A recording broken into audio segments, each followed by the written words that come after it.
আসসালামু আলাইকুম প্রিয় হুজুর। ওয়ালাইকুম আসসালাম। আমার নাম নবিহা শেখ, আর আমি উলভারহ্যাম্পটন জামাত থেকে এসেছি। আমার প্রশ্ন হলো,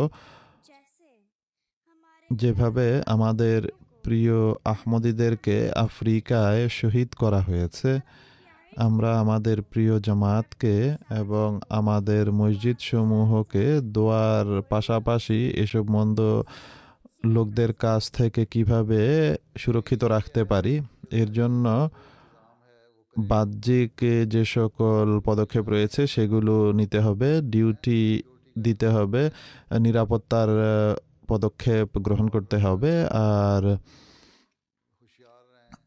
সাবধান থাকতে হবে।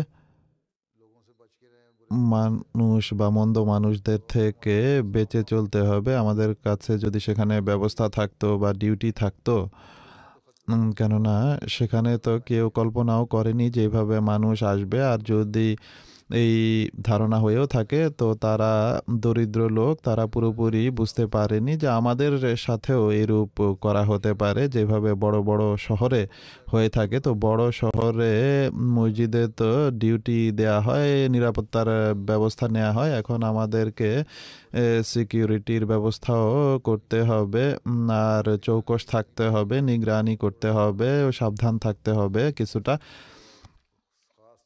বিশেষত চিন্তা ভাবনা করে নিজেদের প্রহরা বা সিকিউরিটির ব্যবস্থা করতে হবে। বাহ্যিক পদক্ষেপ এগুলোই, আর সবারই চেষ্টা করা উচিত যেন আমরা নিজেদের ডানে বামে দৃষ্টি রাখি এবং লক্ষ্য রাখি যে আমাদের পাশে কোনো মন্দ ব্যক্তি এসে বসে যায়নি। তো ঠিক আছে, আচ্ছা, জাজাকাল্লাহ হুজুর।